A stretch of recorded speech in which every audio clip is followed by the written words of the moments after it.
Camera roll 1, and it's sound roll 4. Coming up will be take 1 in the interview with Alphabet Bessie. Push it, bloop. Okay, camera's rolling. Okay, hit it again, please. Alba, why did you go to Spain when so many other people didn't? Why did it mean so much to you? Everybody was on the side of the Spanish Republic. And when the Poles were taken, everybody was on the side of the Spanish Republic. I wanted to be involved in this fight as a soldier. I wanted to contribute what little I had as a soldier to the fight. There was no romance, there was no glamour. I don't recommend a war to anybody for any reason whatsoever unless you have to fight it, which we felt we did. Yep. Okay, beep it. Alba, I'll come Testing. back. Okay, we're changing to camera roll 5. This is take 6.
La vida de un hombre contiene varias vidas.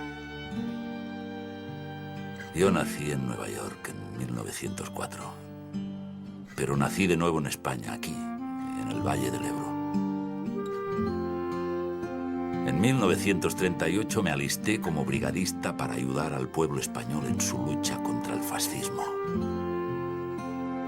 Creía que era la causa que debía apoyar todo hombre que fuera capaz de disparar un fusil. Estoy más orgulloso de haber participado en la Guerra Civil Española que de cualquier otra cosa que haya hecho a lo largo de mis 80 años. The Lincoln veterans, the International Brigade, fell in love with the Spanish people. That love affair began before we went. Why?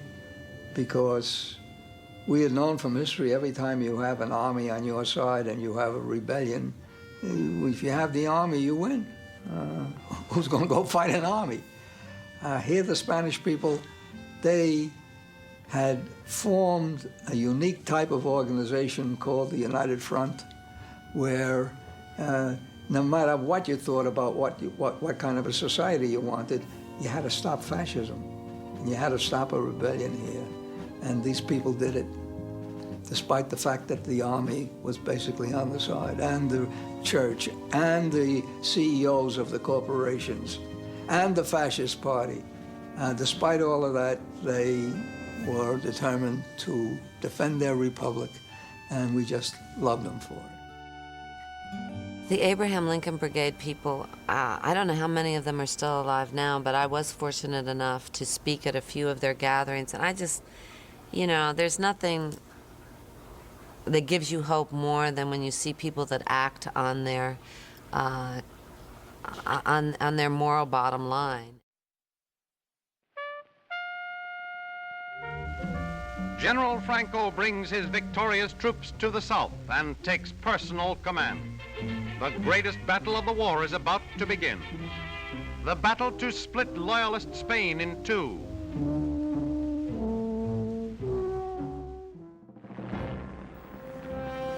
Los aviones fascistas iban y venían del Ebro y desde donde yo estaba podía sentir el temblor profundo de la tierra y veía las columnas de humo elevarse a nuestro alrededor. Tenían que conocer nuestras posiciones porque nos movíamos con poca discreción. Desde nuestro escondite podíamos saber si nos lanzarían su carga o no. Había un momento, cuando los teníamos enfrente, en que debían dejar caer sus bombas y querían dar en el blanco. Rebasado ese punto, respirábamos aliviados hasta la llegada de un nuevo escuadrón. Las esperas eran más terribles que los propios bombardeos. La tensión se hacía insoportable. El silbido de las bombas al caer te provocaba sudores fríos, náuseas y un pánico total. El miedo era tan real que no podías hacer nada más que moverte, concentrarte en aquello que estuvieras haciendo. La primera guerra moderna coberta pels mitjans moderns de comunicació de masses va ser la Guerra d'Espanya. Per una banda, l'aparició al mercat de càmeres lleugeres i versàtils va permetre l'accés dels cameramen als punts d'informació més diversos i distants. D'altra banda, la implantació del cinema com a primer mass media aportava la possibilitat de que el món sencer pogués saber què passava a Espanya amb una immediatesa i empatia desconegudes fins a aquell moment. Les sales de cinema eren un nou front de batalla. Els noticiaris, que depenien de diferents companyies de producció, donaven visions contrastades del que passava a Espanya. Spain in arms. Under the leadership of General Franco, General Cuerpo de Llano and others, Spain of tradition is rising to repel the Red Invader. They are greeted by exultant crowds, seeking liberation from the reign of terror. Era la primera vez que veíamos una guerra casi en directo y vinieran de donde vinieran, las imágenes mostraban claramente lo que estaba sucediendo. A mí me encendía la sangre ver cómo los fascistas pisoteaban la joven democracia española. My father became very interested in the Spanish Civil War, I think talking to people, but also going to the movies and seeing newsreels of the bombing of Madrid and other Spanish cities, and he saw the devastation that was being wrought by the fascist bombs and planes, killing of innocent civilians, women and children in particular. And he became very, very incensed at this. La mayoría de los americanos estábamos a favor de la República. I was in college up in New Hampshire, and this remote school, and but there was, as I said, there was the speakers would come, and they would talk about what was going on in Spain, and it was that was our cause, was anti-fascism. Kremlin is worried about the civil war in Spain. Are you? Thousands of Spanish citizens are being bombed and machine-gunned and murdered. Only one country is sending help. One country. The Soviet Union. The Russians don't want anybody in Spain but the Spanish. Is that scary? They're communists, yes, but they want total disarmament now. Is that scary? Hitler and Mussolini are using the Spanish earth as testing ground for what they want. Another world war. Is that scary? You're darn right it is. The Spanish Civil War was a kind of romantic war in the sense that in this country, where we really didn't know very many of the details, or at least very few people did, it was clear. There were these loyal citizens, legal, being trampled on. The 1936 was the best year ever to be radical, that there were so many things happening in America as well as the world. The fear of fascism, the fear of Hitler, what was going on with Japan and China, and then the Spanish Civil War, that people were really caught up in the moment and felt with Spain that they were looking at a pure cause. Pero a pesar de la amplia solidaridad con la España democrática, los gobiernos occidentales abandonaron la República a su suerte, mientras que la ayuda de Hitler y Mussolini a Franco era evidente.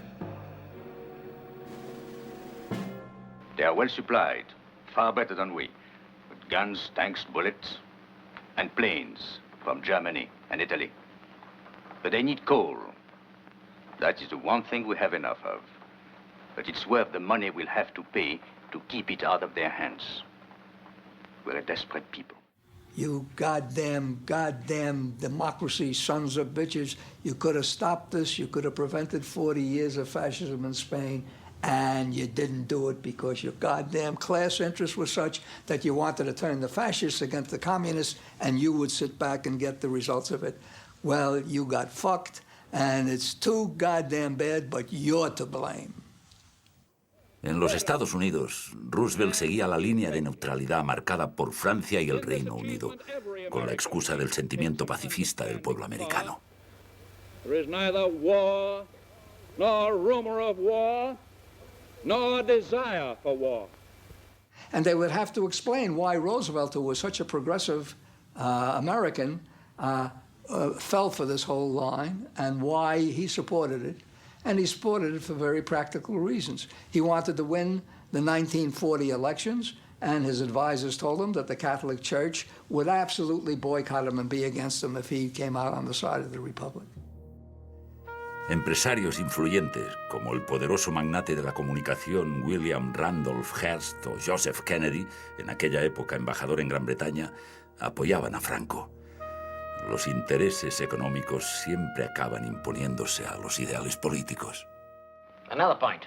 We're businessmen, not politicians or crusaders. What Brigstock means is that we may get a better offer elsewhere. You may, but there is the future to think of. If the fascists win, they will cease to be your customers. The Germans have plenty of coal. That is looking very far ahead. What concerns us is the immediate profit.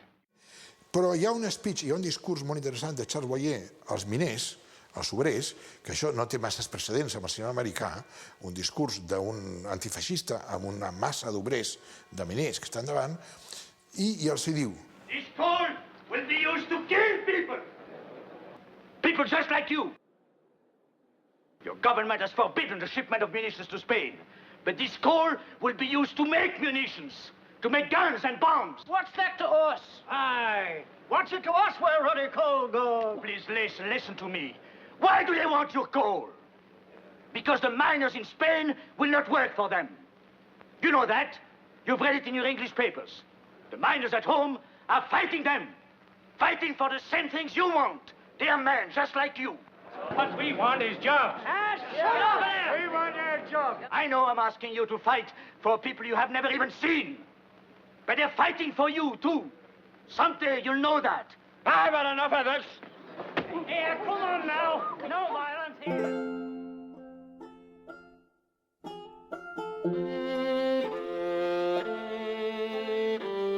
Pero si la guerra española nos afectó de aquella manera fue también a causa del momento en que se produjo.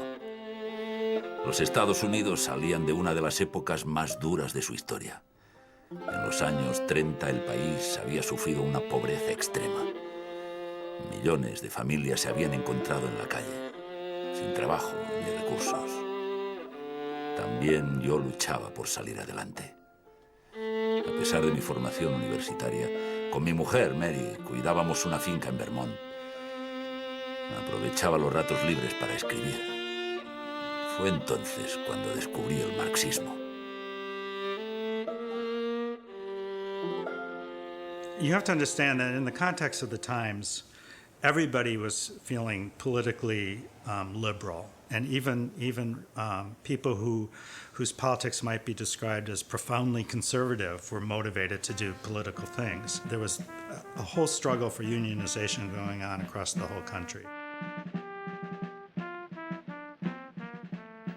El Partido Comunista Americano estaba al frente de muchas reivindicaciones justas, de aquellas a las que nadie puede oponerse: el derecho al sustento, al trabajo, a un salario digno. Y no era cosa solo de los comunistas. Gran parte de la sociedad se había involucrado en esta lucha. Asociaciones cívicas y profesionales, artistas, estudiantes. You're really something. Really, you're really beautiful.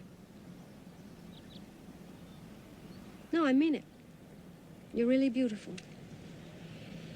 You're the best, the brightest, the most committed generation this country has ever had.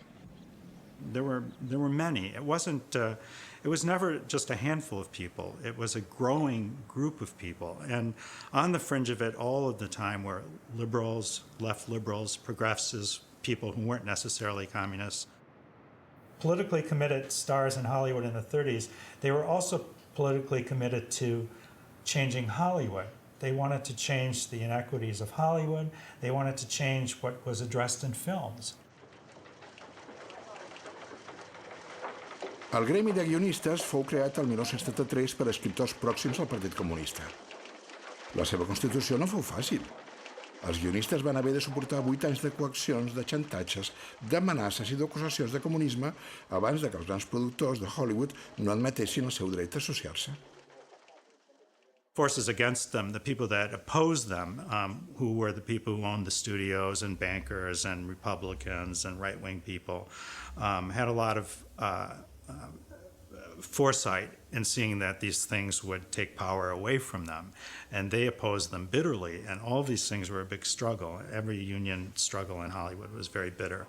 Save loyalist Spain. Stop Franco. For world peace now. Write President Roosevelt today. Come on. Do something about it. Save Spain. Stop Franco. Stop the slaughter of innocent women and children. Do something about it. Write your congressman. You do it today. Hey, Katie, what are you selling? Stop. The ROTC, you can have it cheap. Fascist. Hi havia una esquizofrènia a Hollywood perquè mentre que els professionals de base, actors, guionistes, directors, la majoria eren antifranquistes, eren prorepublicans, en canvi la cúpula dels estudis era com a mínim, era molt conservadora, com tots els grans negocis, totes les cúpules de grans negocis són conservadores per definició, i tot i que la majoria dels caps de les majors eren jueus, i per tant, amb lògica tenia que ser antifeixistes, amb coherència, doncs no. La prudència, el conservadorisme d'aquestes cúpules van fer que tinguessin una política extremadament benèvola envers el franquisme. In all of the accounts of what went on in Hollywood during the Spanish Civil War, what you hear are stories of small meetings in people's homes, usually important people like, Frederick March, who was always a very progressive person, and his wife, Florence Eldridge, who was even more of an activist, in which they would host important people and then take up a collection, and then money would be sent to these various committees, sometimes to rescue refugees, sometimes for these ambulances, sometimes, directly to the brigades. Hemingway traveled back and forth, helping the Spanish Republic a great deal. He brought a lot of energy to the Republic. He went back and forth to the United States trying to raise money for the Republic, and he was very, very supportive of the troops in Spain and eager to help the Lincoln Brigades, who he regarded as very heroic people, in any way he could. Dada la prohibición de Roosevelt de vender armas a la República, el pueblo americano canalizó su ayuda a través del apoyo humanitario y especialmente sanitario. Las ambulancias pagadas por colectivos de artistas y profesionales fueron un instrumento muy útil para esta solidaridad. Hi va haver un metge canadenc, el doctor Norman Bethune, que va muntar al bàndol republicà el primer sistema de transfusió mòbil de sang de la història. I la seva experiència pionera es va mostrar al documental Cor d'Espanya, que va servir per denunciar la tragèdia espanyola a tot el món. I remember demonstration around the fact that the only country that was helping Spain was the Soviet Union. That America and Britain and France were not helping the government, and the sense that that you had that this was the battle that was being fought, that had to be fought, and that Spain had to be supported. En 1937 empecé a trabajar en la Oficina de Información Española de Nueva York. Distribuía información del gobierno republicano a la prensa norteamericana. Era muy sensible a la información que pasaba por mis manos o que veía en los noticiarios cinematográficos.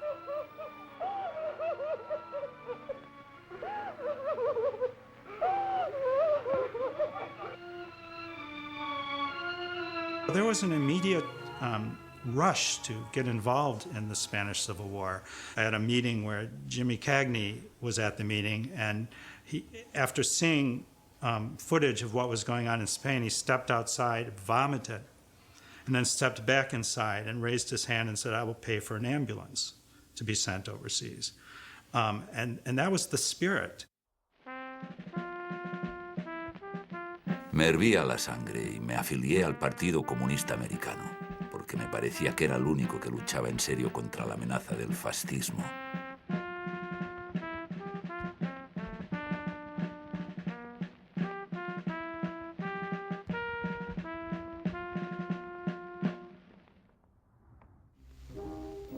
Una amenaza que se manifestaba también en las mentiras que propagaban los medios profranquistas a través de sus canales de información.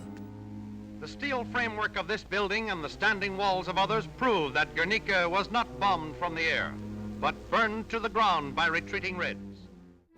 Un grup d'intel·lectuals va promoure la producció d'un documental per contrarrestar la manipulació dels fets dels mitjans d'informació profranquistes.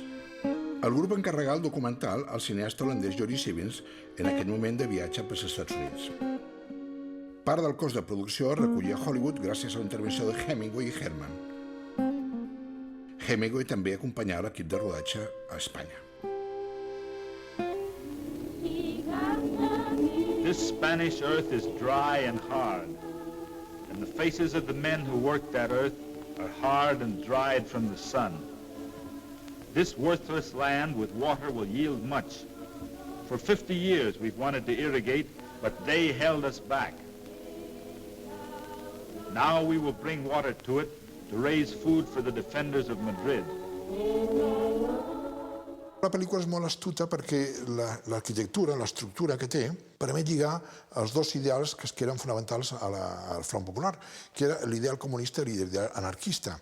Va trobar un protagonista real, que era Julián, es diu Julián a la pel·lícula, i a la vida real també, que és un camperol de Fuenteudenya del Tajo, que surt tant al front lluitant com a la rereguarda quan torna a la seva terra, a veure la seva família. Per tant, lliga la revolució agrària, que els anarquistes era fonamental, i la lluita armada, que era l'ideal dels comunistes.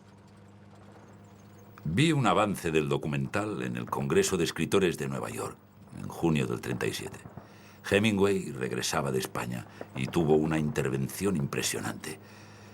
Su guión nos causó una gran conmoción. The slow, heavy-laden, undramatic movement forward. The men in echelon, in columns of 6.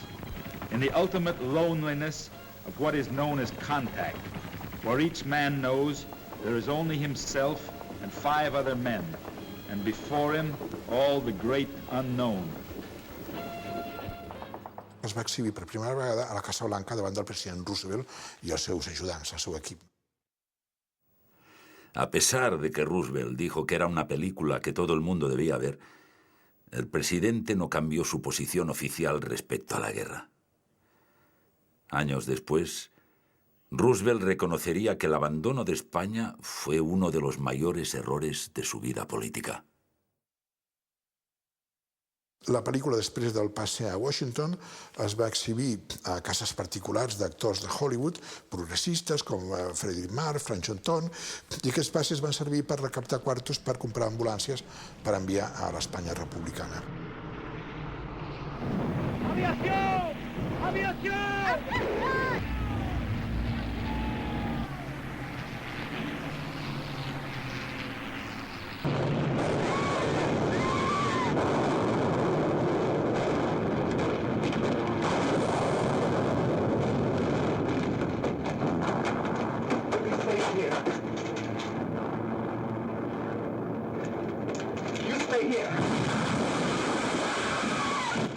Well, I think the only important Hollywood film made about the Spanish Civil War was Blockade. It was a determined effort by the 3 key people behind the scenes. Walter Wanger, who was an independent producer, but so he could do what he wanted to do, and he was an internationalist.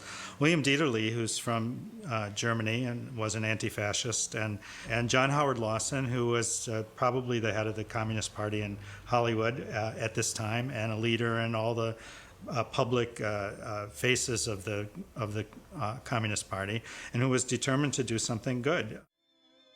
Hi ha versions que situen l'acció a Espanya i d'altres a un país indefinit, perquè els estudis no volien ofendre ni, sobretot, perdre mercats.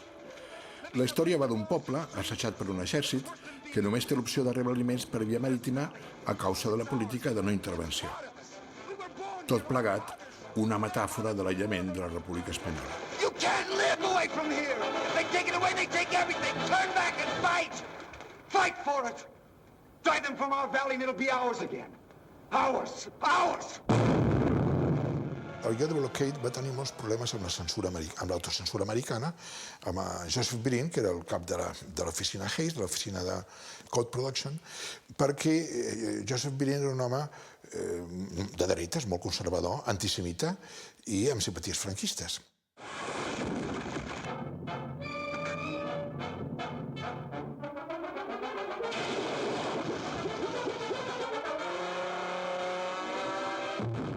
The Hayes office said, you must, change the identity of the ship that comes to rescue the refugees so that it's not identified as Soviet or Russian. They were always interested in disguising actualities, nationalities, in order to protect their future markets. It's sinking.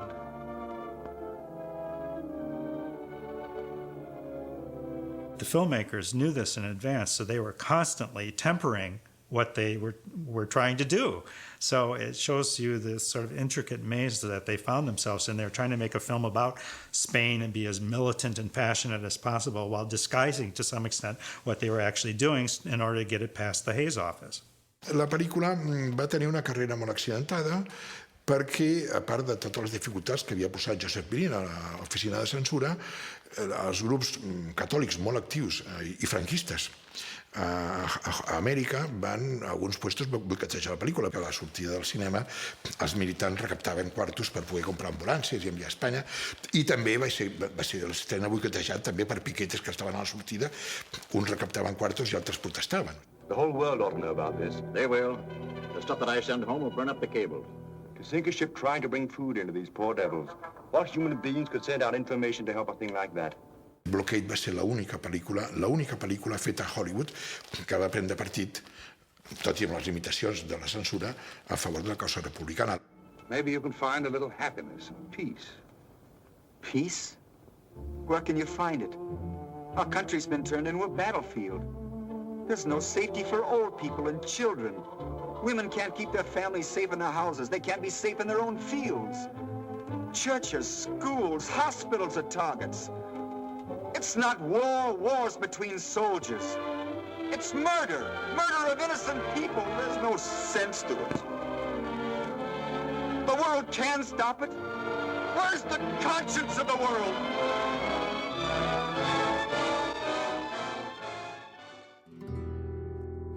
Estaba en la conciencia de miles de hombres que, como yo, sentíamos que la guerra de España era el acontecimiento más importante que estaba pasando en el mundo en aquellos momentos. Decidí dejarlo todo y me alisté en las brigadas internacionales.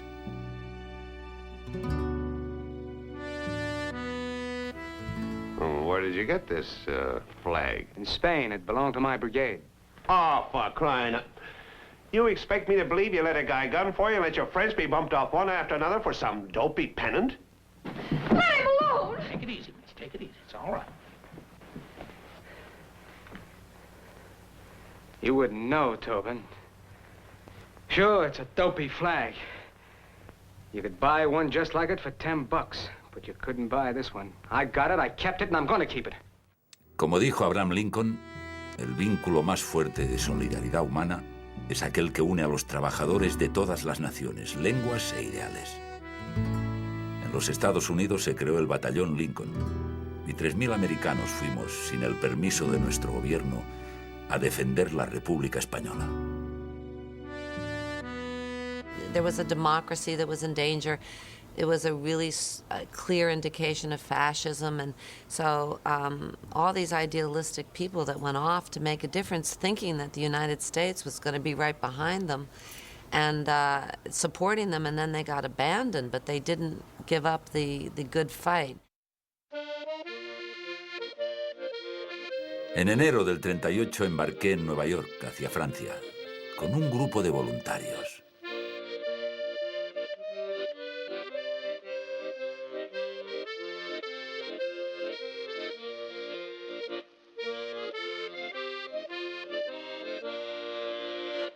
And the way he got to Spain was very interesting because travel to Spain was illegal. They did not issue passports to Spain to any of the volunteers who came from England, France, Germany, the United States, other countries.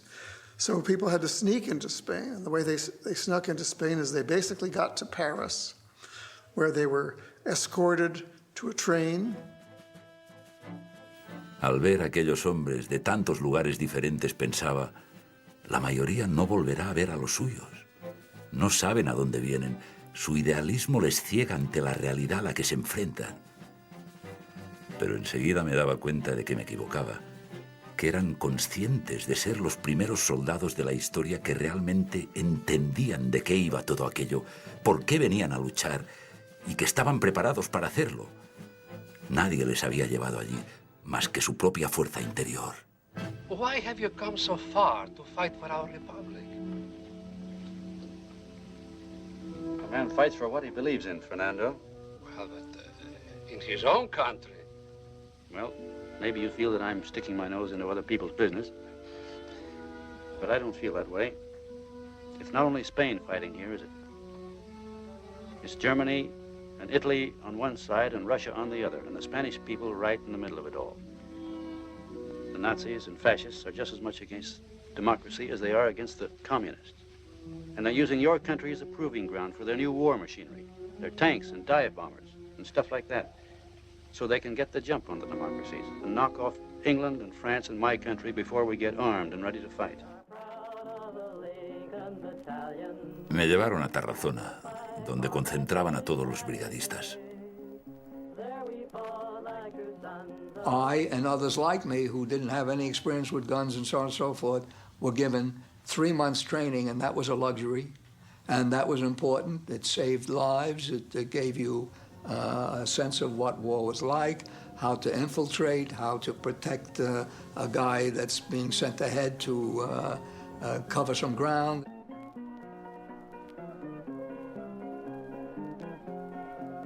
Al cabo de 3 meses me destinaron al frente del Ebro, donde se libraba la batalla decisiva de la guerra.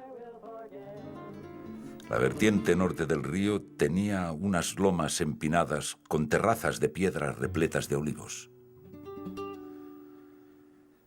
El estado mayor del batallón estaba en una pequeña cabaña, y los hombres construíamos chabolas con cualquier material que nos pudiese dar un mínimo de cobijo.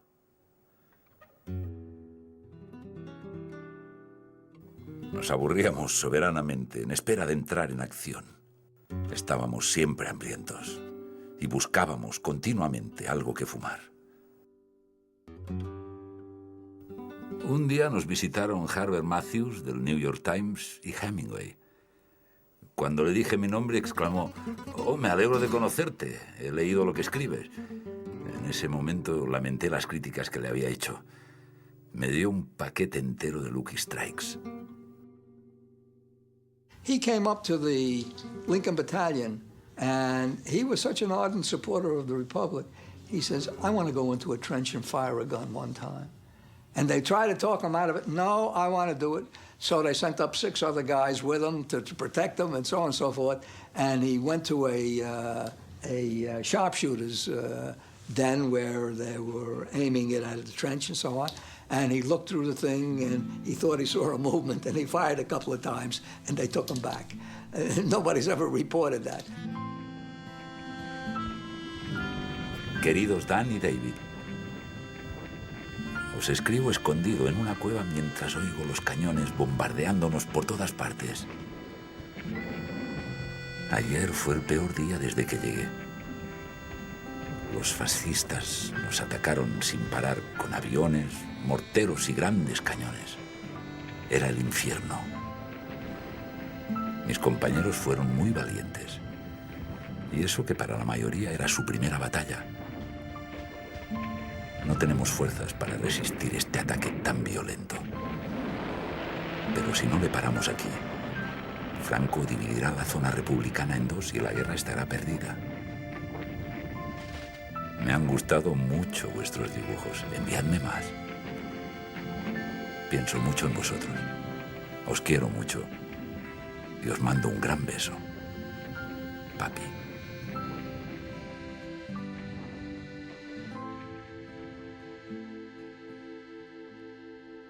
During the period that he was in Spain, my father sent us letters almost weekly, 2 or 3 a week sometimes, and a lot of these letters were illustrated with churches and fields and buildings and things like that, for which the Spanish Republican censors got very annoyed because they wrote him letters saying, "Dear Comrade Bessie, it's fine to write to your children, but please do not draw pictures of things that could be recognized as potential military objects, because this is not a good thing to do.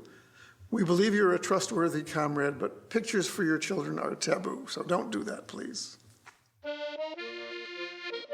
You can't avoid saying that what these men did was heroic and admirable. The idea of a non-mercenary, a man volunteering to go fight in another country for an ideal, is a tremendous positive thing in everybody's thinking. Just what you found to fight for in a world of impostors and pretenders and bourgeois tradesmen. Perhaps I just wanted to fight. Something of an idealist, Your Highness. Oh, an idealist. The brigades, I think, for Hollywood are a very romantic idea. They saw the brigades as a very romantic idea. And in reminiscences by people involved in that time and during that era, people referred to it as something that was inspiring, and it's inspired them.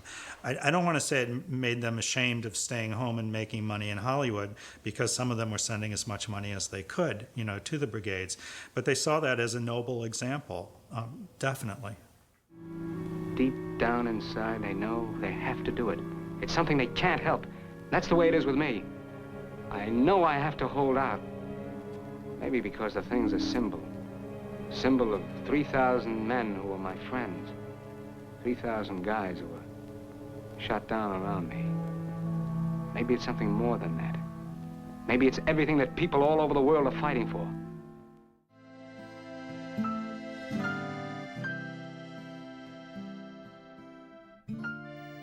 Habíamos ido a ayudar a la República, pero nuestro sacrificio fue insuficiente.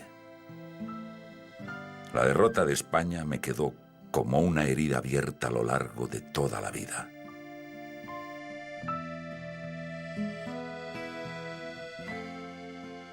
Bajo los olivos pelados por la guerra, muchos de mis compañeros duermen por siempre en la fría tierra española.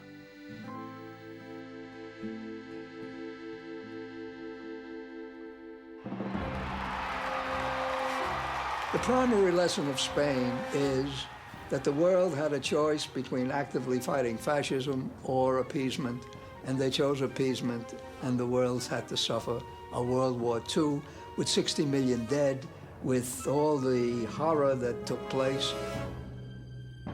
Al regresar a España recogí mi experiencia en un libro, Hombres en Guerra. Lo estuve paseando por las editoriales que me daban todo tipo de excusas, hasta que lo presenté a Scribner's. And it happened that a few days later, Hemingway came in to talk to Maxwell Perkins. And as they were leaving, Perkins said to Hemingway, "You know, there's this guy, Alva Bessie, who came in. And he's got this book, Men in Battle. And he wants me to publish it." And Hemingway said, "Grab it. It'll be the best book by any of the guys who fought in the Lincoln Brigade." España, verano de 1939. La guerra civil ha terminado. De los soldados voluntarios llegados de todo el mundo, solo unos cuantos condenados a muerte permanecen en una prisión militar cerca de Burgos. A partir de 1940, la Guerra Civil Espanyola passa a ser un tema recurrent al cine americà. Hollywood produirà més de 50 pel·lícules amb referències directes o indirectes més o menys extenses.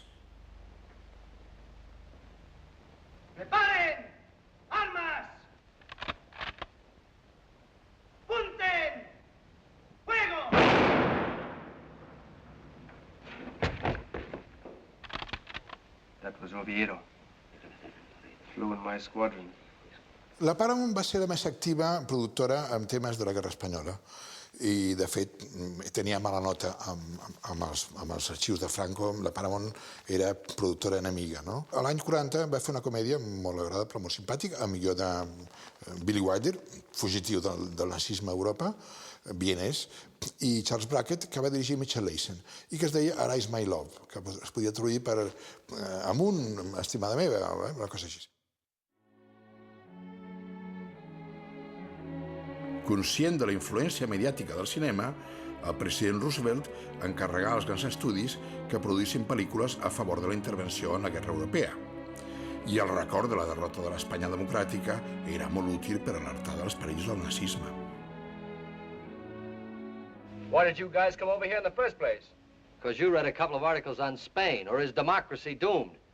Because you got all steamed up like a Turkish bath. Because you said that a lot of big guys were kicking the tar out of some little guys, and it wasn't fair, and it was up to us to come over and even things up. There were 150 of us American flyers. And just because 100 get bumped off, you two want to fold up and go home. What do you want us to do? The war's all over. You mean the first round's over? The whole thing, doggone it. You heard what Hitler said over the radio, didn't you? I have but 3 desires in my heart. Peace, peace, and peace. And next day he took Czechoslovakia. Tomorrow it'll be Poland, Hungary, Romania. We'll get another crack at those big boys. War is coming and I can smell it. La pel·lícula, amb to de comèdia romàntica, s'adreçava clarament a les classes populars americanes, a les que enviava el missatge de despertar-se davant del perill imminent. Tom, remember your prayer. This time we have to say it to America. Arise, my love.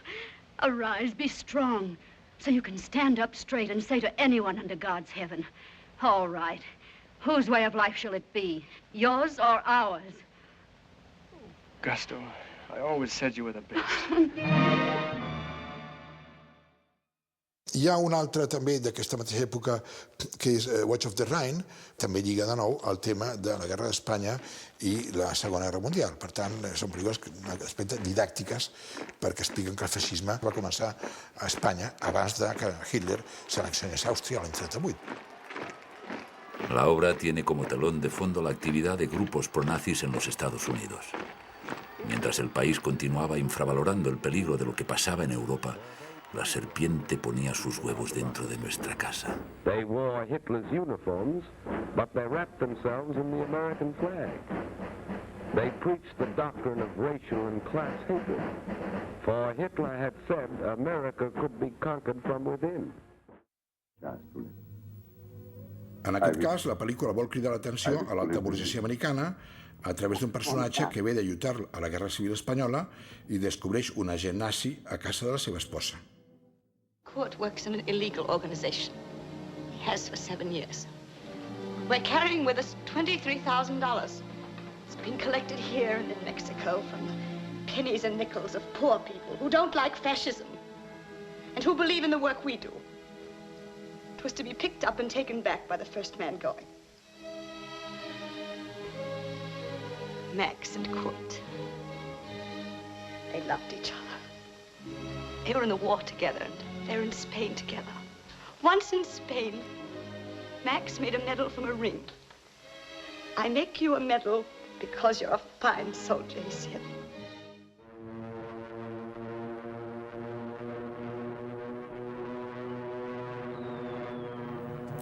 Pero la escena que finalmente convenció a mis compatriotas a entrar en la guerra fue la que tuvo como escenario Pearl Harbor.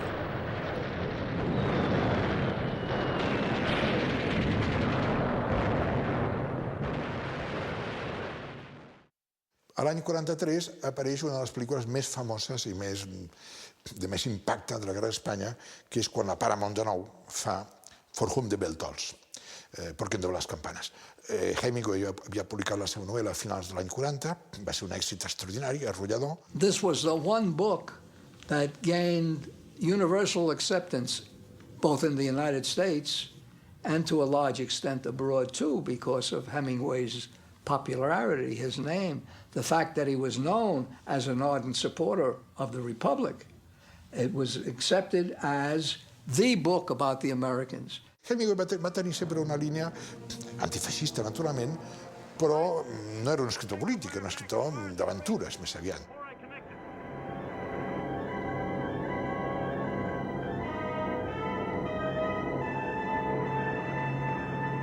¡Roberto!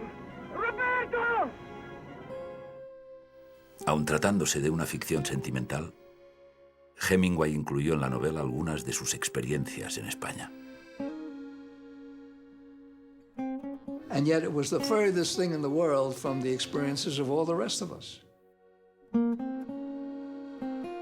It was received badly, poorly,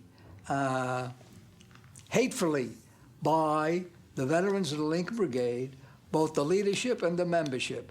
There was general consensus and agreement that it was a bad book. Why was it a bad book?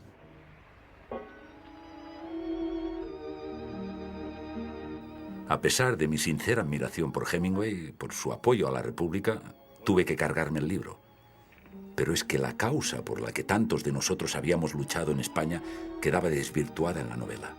Había desaprovechado su fuerza emocional y motivadora. Hemingway estaba más preocupado por su pareja de héroes que por el destino de la República Espanyola.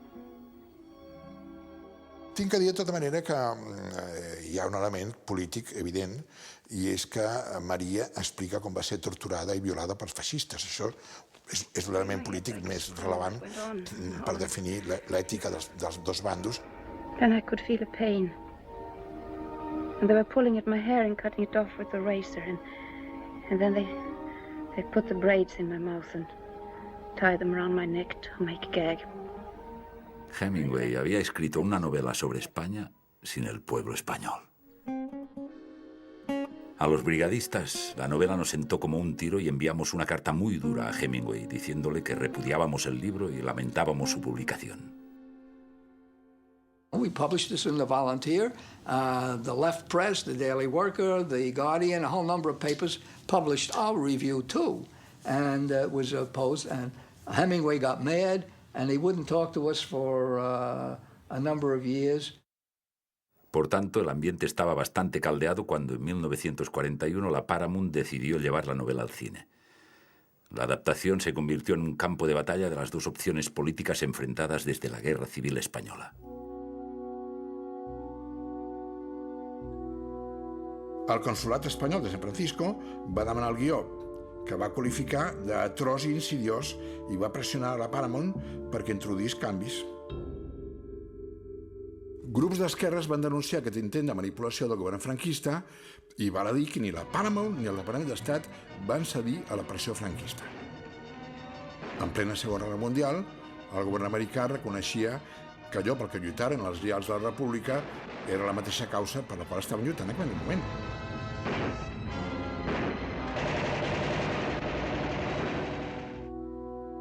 Un cop estrenada, la pel·lícula no agradà a ningú.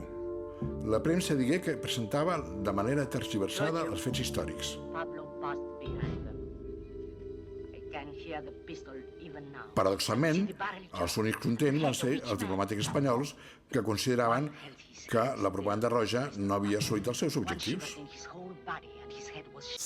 Adolf Zukor, el cap de la Paramount, va dir aquesta pel·lícula és una pel·lícula sense connotacions polítiques. No estem a favor ni contra de ningú, que és una forma també de retar-se les mans.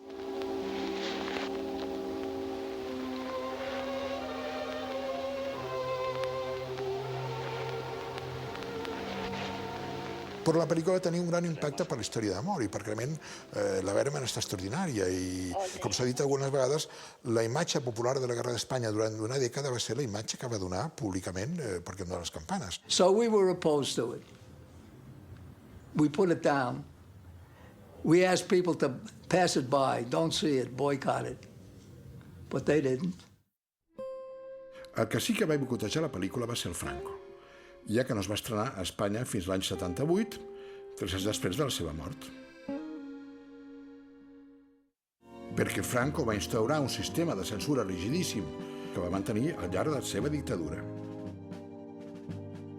En un primer moment, l'aplicar fins i tot als artistes americans que havien donat suport a la República.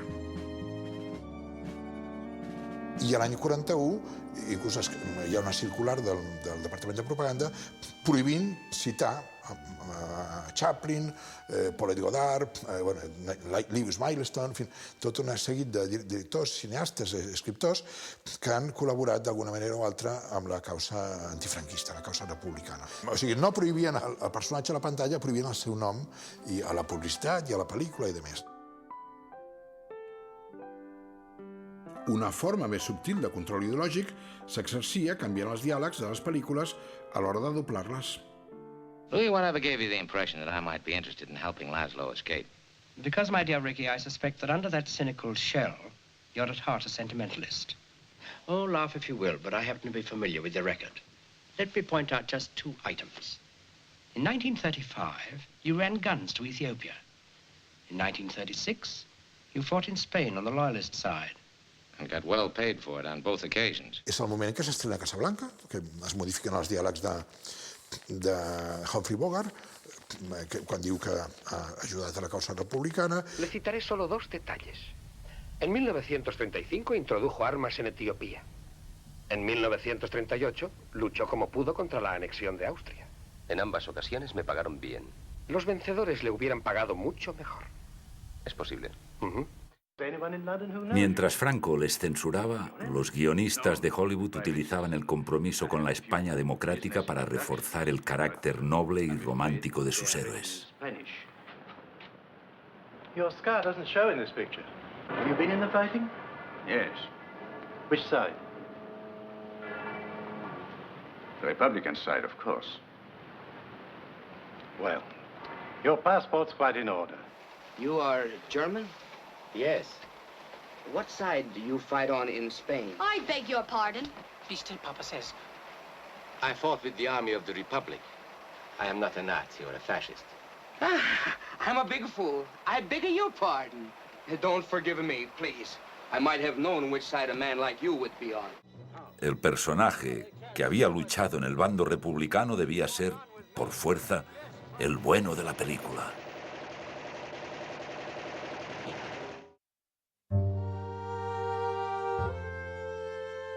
Ahora la guerra era otra y yo empecé a escribir guiones en Hollywood.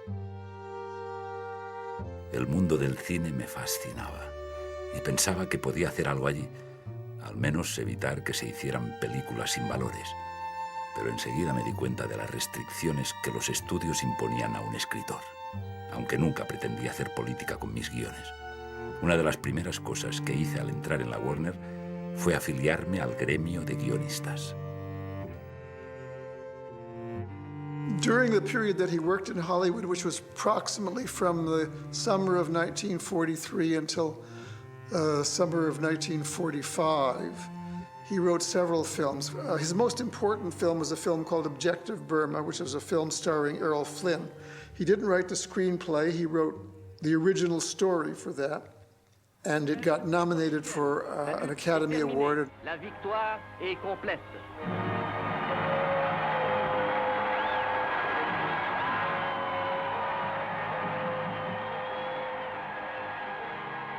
Pero mi carrera de guionista acabó casi al mismo tiempo que la guerra. Muy pronto el gobierno americano declaró una guerra fría contra el comunismo soviético, que en el interior del país sería un poco más caliente. There began a period which is often referred to as McCarthyism, or as the witch hunt period in the United States, and people were investigated for their political beliefs. Among them were the writers and actors, other artists in Hollywood. Nobody knows exactly how or why the House Un-American Activities Committee came to Hollywood for the first time, why they came, who invited them. But they came in the spring of 1947, and they held secret hearings. Communist subversion is a real and present danger, and you can rest assured that it will never be tolerated on the network that both Mr. Prince and I have the honor to represent. Thank you. Thank you very much. Thank you, sir. This committee is here to help keep America just as pure as we possibly can make it. And I can remember when I heard it on the radio that the Un-American Committee was coming to Hollywood to hold hearings. But we paid no attention. You never pay any attention in the beginning. You don't realize what's going to come. The idea of overthrowing the capitalist state never got into any goddamn American movie. I mean, it may have been in documentaries or one thing or another, but it never made it into the Hollywood screens. All I wanted to do was to write good Hollywood movies. I wasn't interested in subverting them or anything else like that. And everybody, you would try to put liberal things or progressive things in films, like particularly around the question of getting or writing parts for black actors, or getting black actors to be treated in a dignified way. But they didn't investigate any films. They investigated individuals. My father was with a group called the Hollywood 10, who were 10 writers, directors, and producers who were called before the House Committee on Un-American Activities to go to Washington to testify. Curiosamente, unos cuantos guionistas, directores y productores nos encontramos de golpe ante los focos y las cámaras. Todos habíamos apoyado, de un modo u otro, a la República Española. I just remember the feeling when the Hollywood 10 was summoned to come. And it was a kind of a general feeling of, not that it wasn't serious, you know, but this was a fringe group. This didn't represent the mainstream, and it was all kind of stupid, you know, that there was no, you know, putting in subversive material into films at all. You know, there's a feeling that they would take a free speech position and get off. I guess everybody gets their moment, if you're lucky, a very clear moment where you can decide who you are and what you stand for. And some of these people did it so brilliantly. And they were asked two questions. One, are you a member of the Screenwriters Guild, the union organization of writers? And are you a member of the Communist Party?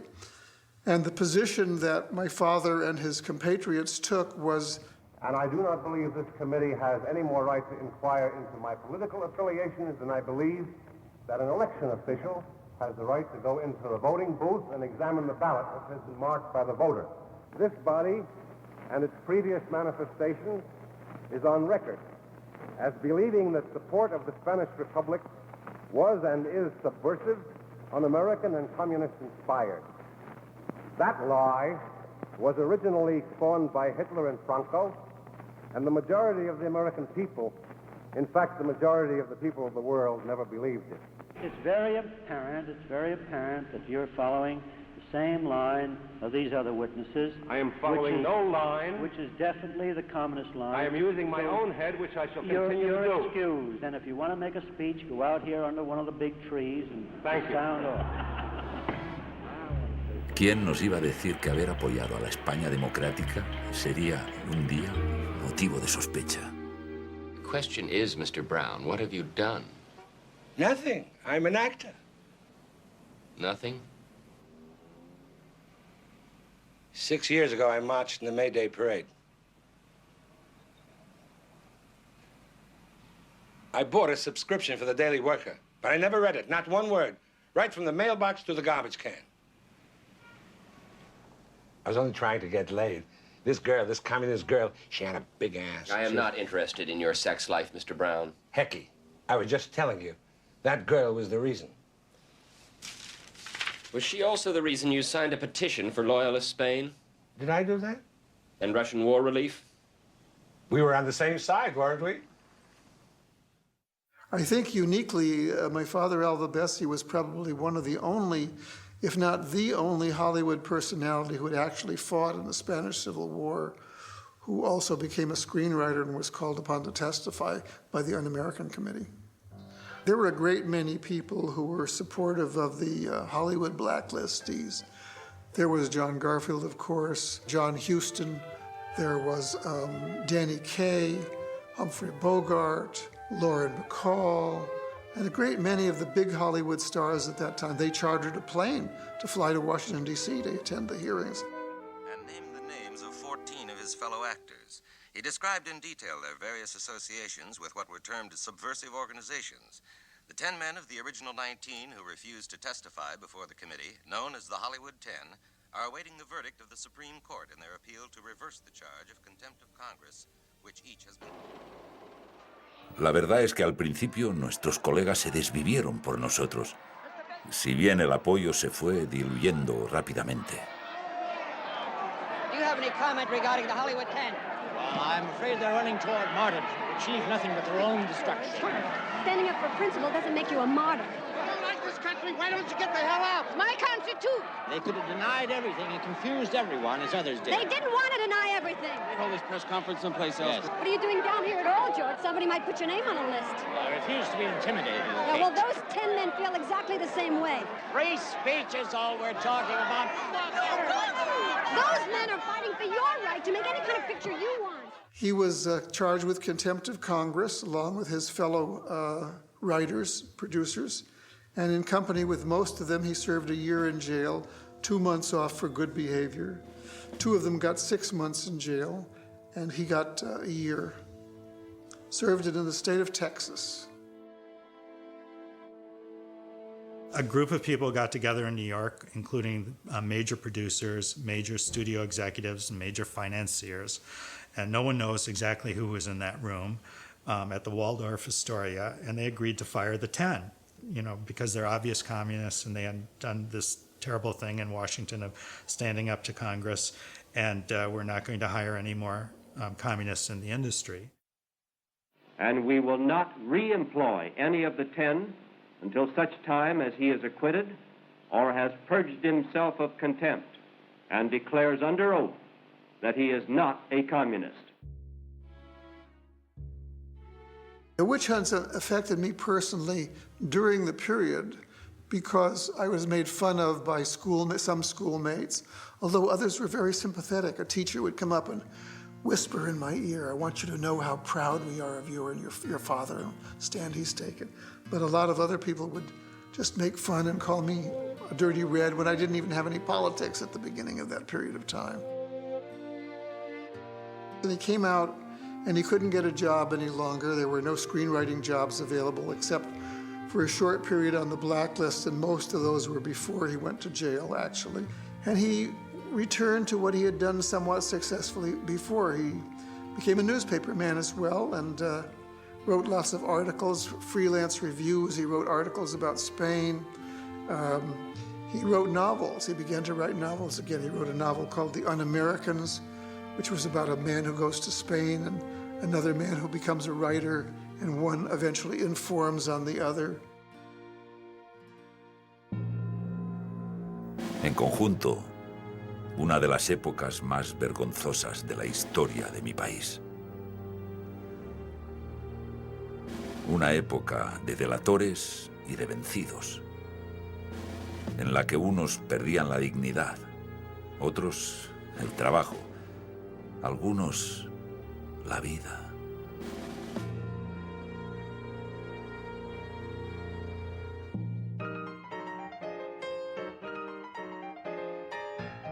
Los guionistas tuvimos que organizarnos para intentar sobrevivir. There was a part of that whole period that I miss, really, and that was the solidarity among the people, among the blacklisted people. And there was that sense of comradeship that was very important. Howard, they won't buy my scripts. I'm on a blacklist. You know what that means? You want to put my name on your scripts. I write the scripts. I send them in under your name. They buy the scripts, right? A very close friend of mine was the director, Martin Ritt. He had been blacklisted also. And after we were both cleared from the blacklist, we both wanted to do a movie about the blacklist, about our experiences. We couldn't get it done until we came up with the idea of going at it sideways. Not telling a direct story, but telling a story, say, as, I got the idea, let's do it about a front, and let's do it as a comedy about serious things, in which at the end, the hero goes to jail. The man who he's helping ends up in a hospital with bleeding ulcers, and the the second character commits suicide.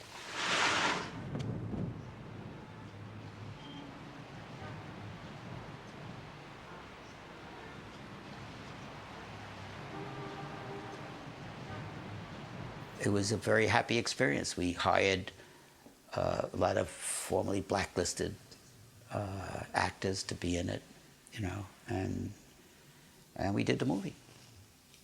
It was mildly successful. It got mixed reviews. Some of the reviews red-baited Marty and me, attacked us as communists, essentially, and the picture through that. But it, you know, we felt it was in a way kind of our revenge, you know, saying, you know, here we are, you know, we're still here, and we're still what we were before. Fellas, I don't recognize the right of this committee to ask me these kind of questions. And furthermore, you can all go fuck yourselves.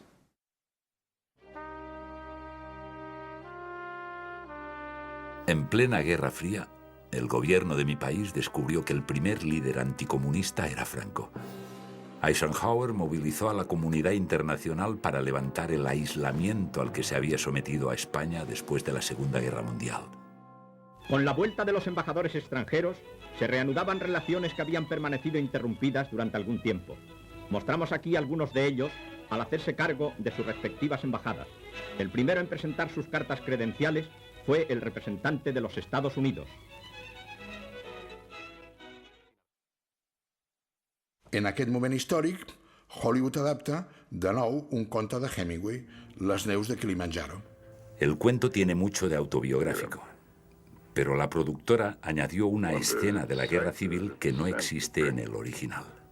La justificación era que si se adaptaba un cuento de Hemingway, el público esperaba encontrar alguna referencia a España y a la guerra civil. Una excusa para ocultar una operación de propaganda política destinada a contentar a Franco.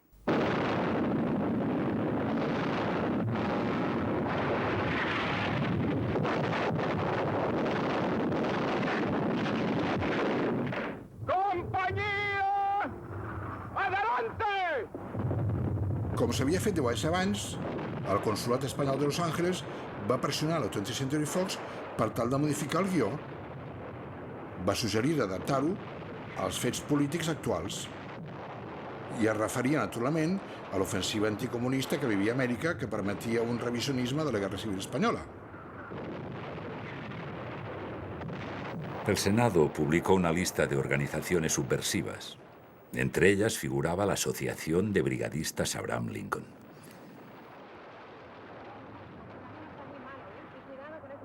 Los brigadistas habíamos dejado de ser los héroes de la película. La hora de triunfo y de gloria se acerca. Wish I was back in Detroit. You're an American, huh? Yeah. Wish I was back in Detroit where I was when I got sucked into this. I just woke up, I got sucked into this. Leave any of that bourgeois? No. What are you doing here? You'd die laughing if I told you. Aquí ja comença a haver una visió una mica tèrbola, equívoca de la guerra. Ha perdut aquelles connotacions èpiques que tenia la guerra d'Espanya a la producció anterior. ¡A su puesto, cobarde! ¡Al combate con sus compañeros!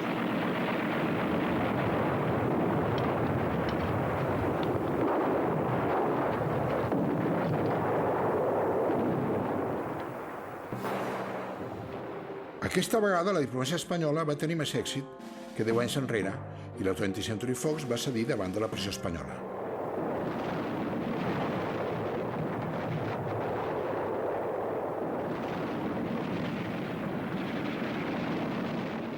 La imatge final de la guerra quedà totalment escèptica. Franco reeixia a censurar una pel·lícula fins i tot als Estats Units.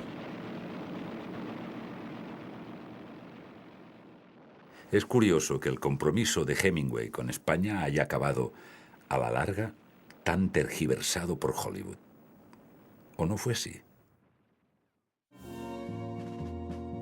La película se produjo al mismo tiempo que los Estados Unidos y España firmaban el tratado, uno de los acuerdos más hipócritas de la historia de mi país. El presidente Eisenhower, que siendo general había derrotado a Hitler y Mussolini, se aliaba ahora con el último dictador fascista de Europa y le proporcionaba un dineral de nuestros impuestos, cosa que supuso la salvación in extremis de un régimen en crisis total. El motivo principal del tratado era la instalación de bases militares en España, que permitirían a los aviones americanos volar a la Unión Soviética.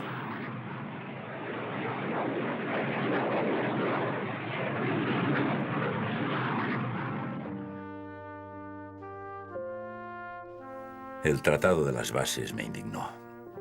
Mientras se aliaba con Franco, mi gobierno acusaba a los brigadistas de traidores. Abandoné el Partido Comunista Americano porque consideraba que se había alejado de su propia gente. Abatido y desencantado, acabé en un psiquiatra, que resultó ser un confidente del FBI.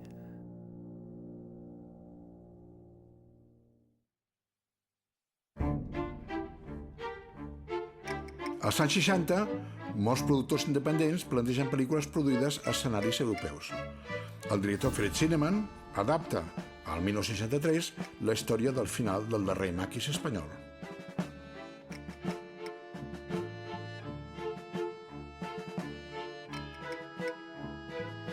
La pel·lícula s'inicia al final de la Guerra Civil Espanyola.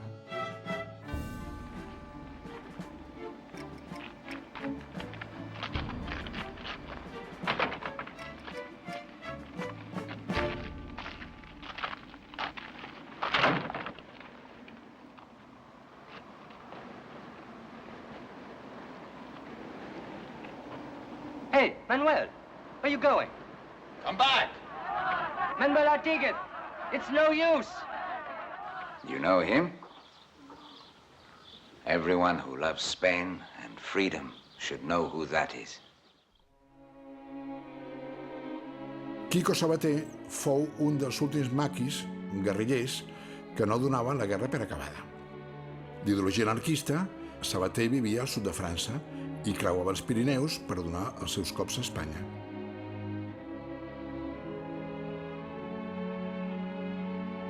La seva mort, al 1960, a mans de la Guàrdia Civil, tingué una repercussió internacional.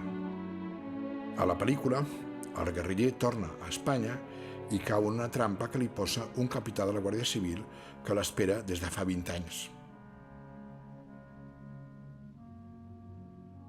Anthony Quinn fa de guàrdia civil brutal, que espera que torni per atrapar-lo, no? I, efectivament, el sàdic és el guàrdia civil i el romàntic que vol veure morir la seva mare és el guerriller.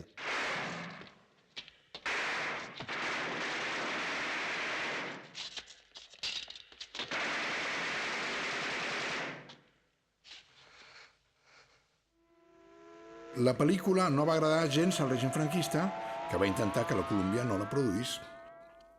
I el ministre d'Informació, Manuel Fraga Iribarne, maniobrà amb l'estudi americà per tal que desistís de la producció i en prohibir el rodatge a Espanya, per lo que els productors van situar l'acció al sud de França. One more question. Do you consider it significant that 20 years after the Civil War, a political enemy such as Political Manuel enemy? Artigas... I think it was a common bandit, nothing more, nothing less. Excuse me, sir, but a desperate attack such as this in which no It one was was not made to a steal political anything. attack. He came here to kill an informer. He could have done that without walking into a trap, couldn't he? He also fired at you. Isn't it just I possible don't deal in speculations, I deal in facts. Artigas was a bandit, an enemy of the state, and now he's dead. Who's that man? One of the foreign reporters, sir. El cas és que la Columbia Pictures va tirar endavant i la pel·lícula naturalment no es va estrenar a Espanya, però va significar la cancel·lació dels permisos d'importació de la Columbia Pictures a Espanya i, de fet, la sucursal de Columbia va tancar perquè no tenia... perquè la van arruïnar. La película enturbiaba la campaña de celebración de lo que el régimen llamó los 25 años de paz, un ejercicio de autoafirmación fascista insoportable. Con todo, un caso tan pequeño como el de la producción de Zinnemann ponía en evidencia que el país vivía un déficit democrático total.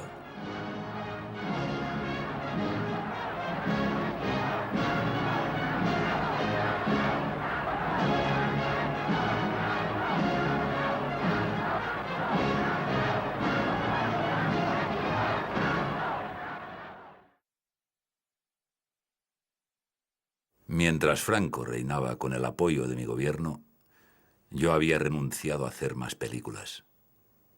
Pero ocurrió algo inesperado. In the middle 1960s, Alva was working as a publicity man for the San Francisco International Film Festival.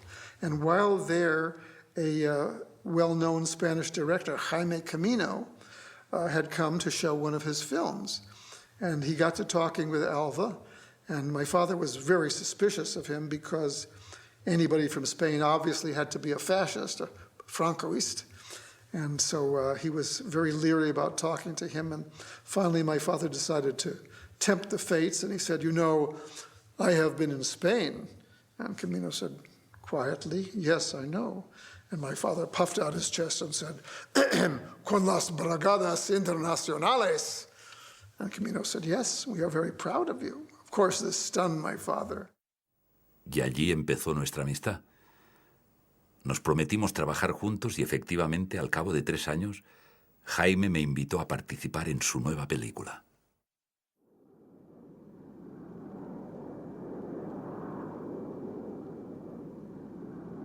Así pues, 30 años más tarde, volví a España. Well, there it is. Beautiful city. Very large. Has it changed very much? I wouldn't know. I've never seen it from the air before. Camino had this idea about an American volunteer who comes back to Spain after the war. When did you see it last? It's a long time. I haven't been back since the war. What made you come here in the first place? I was a surgeon, like you. Come on. Yo interpreto el papel de un médico reaccionario de Texas. There was absolutely no need for you to run off to a war that was none of your business. We're looking for the place. Welcome back to Spain again. Ramon, Yes. Delighted nice to meet you. It was very nice. This is my wife, Jeanne. How are you? Nice to meet you. Nice to Welcome meet you. to Spain. Just come to look at the Yes, site where yes, Alva yes. was. Yes, this is the place where the picture was taken. Down right in over down here. 1937, 70 years ago. Down there. Over there, yes. Quan el Jaime va decidir invitar a Bessi a col·laborar, teníem ja el guió molt adelantat, si no acabat, molt adelantat.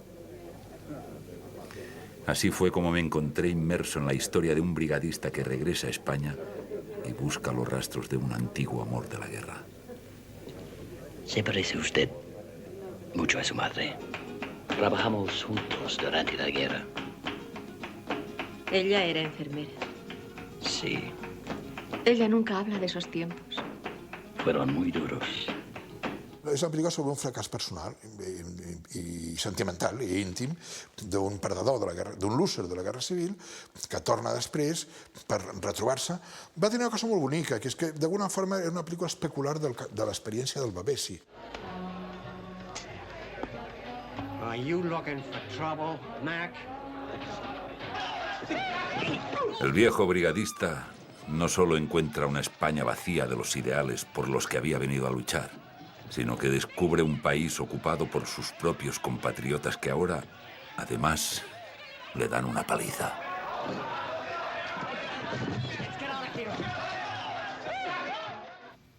Mi último combate y de nuevo vencido. ¿Por qué te peleaste? Era una cuestión ¿De qué? de principios. És la primera vegada que surt un enemic del règim que no acaba convertit a la causa. Encontré una España vendida, aletargada, que había cambiado su nobleza sencilla por las lucecillas banales importadas de América. Era evidente que el país se modernizaba, pero lo hacía a costa de olvidar sus raíces. La guerra quedaba ya muy atrás.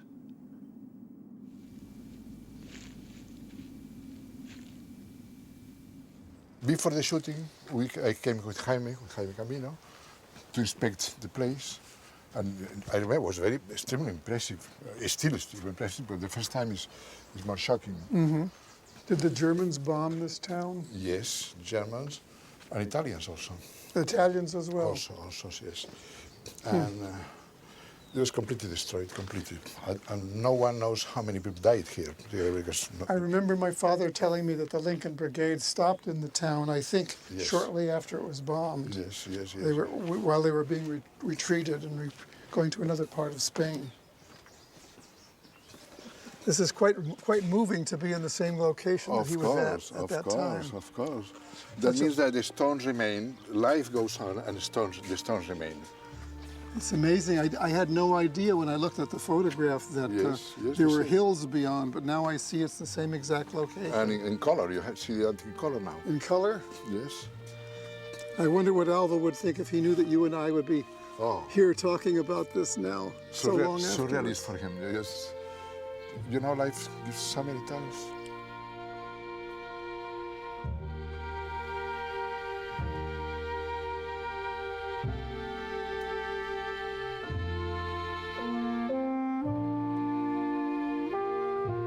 Volver a España fue una experiencia muy emotiva para mí. Había estado intranquilo por comprobar si mi pasado de brigadista, mis libros y activismo contra Franco me causarían problemas para entrar. Pero participar en la película de Jaime, visitar los lugares donde había luchado durante la guerra, volver al frente del Ebro, fue una experiencia tremendamente conmovedora.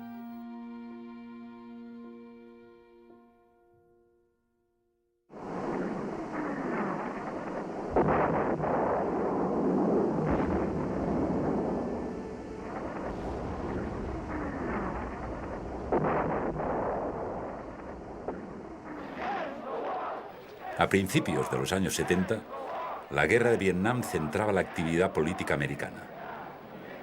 Era el foco de las protestas de nuestros jóvenes que no querían participar en aquella guerra inmoral.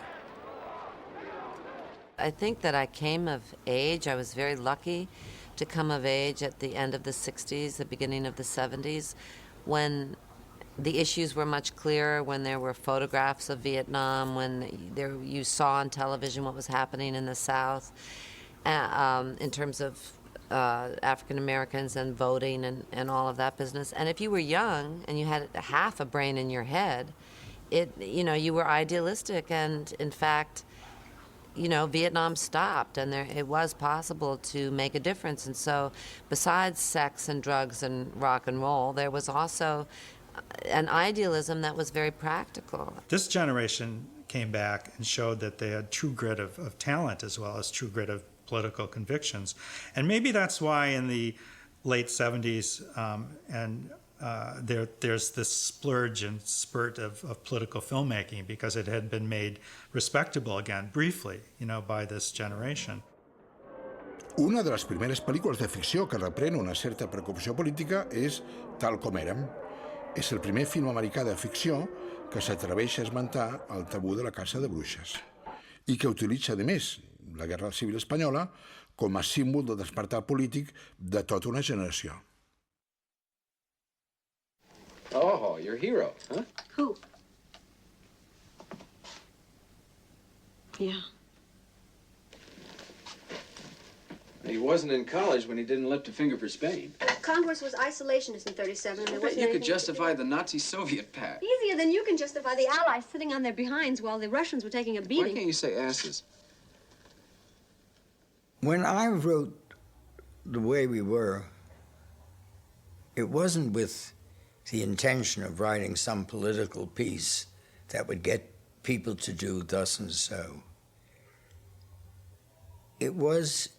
It's always about character.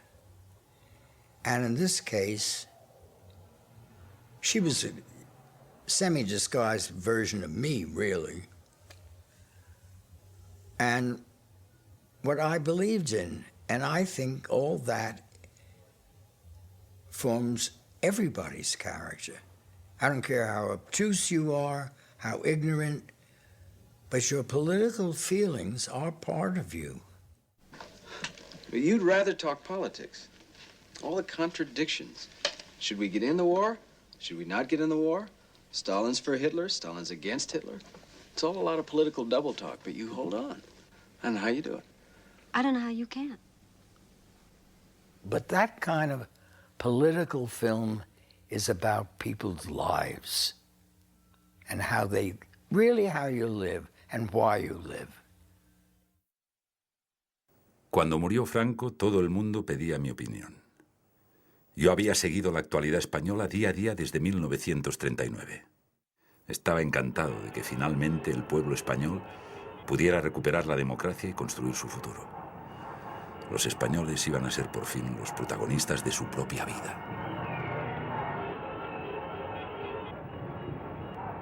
The gift to people is to encourage them to be the protagonist in their own life, and so you want to tell them as many stories as possible about people who are brave and who value the truth, and encourage them not to lie in their lives in just a tiny way. You know, it doesn't have to be a big stand. It doesn't have to be Joan of Arc. It can be just something small. But that's important, to have a sense of your personal power and your personal truth, I think.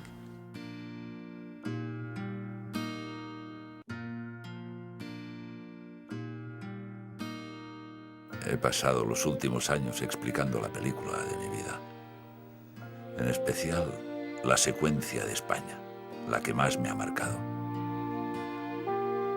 Aquella guerra puede parecer muy lejana, pero lo que representa pervive en todo conflicto en el que los abusos e injusticias de los poderosos pisotean el derecho de los hombres a vivir en paz y bajo su propia voluntad. Las imágenes de conflictos distantes entran ahora en nuestros hogares con una cotidianidad que nos aturde. El dolor de seres extraños irrumpe en nuestras vidas, apelando a nuestra piedad y solidaridad.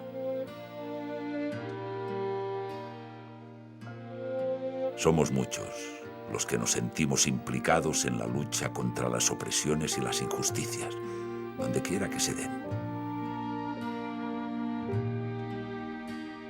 El combate es siempre desigual y hay que estar dispuesto a sufrir las consecuencias.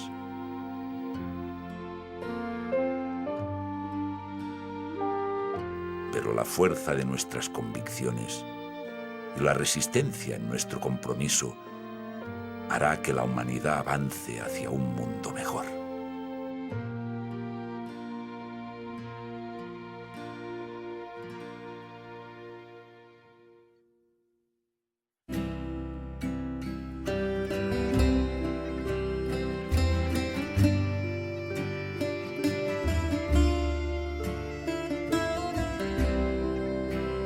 Taste of ashes, wounded hearts. We leave our best in this bloodied earth. The enemy remains the same. The war goes on, just the front has changed. One day this war will be but a memory in time, and the wounds will heal in this shattered land, and our country will one day be free. Defeat will be but history, their example, our legacy. One day the world will be at peace.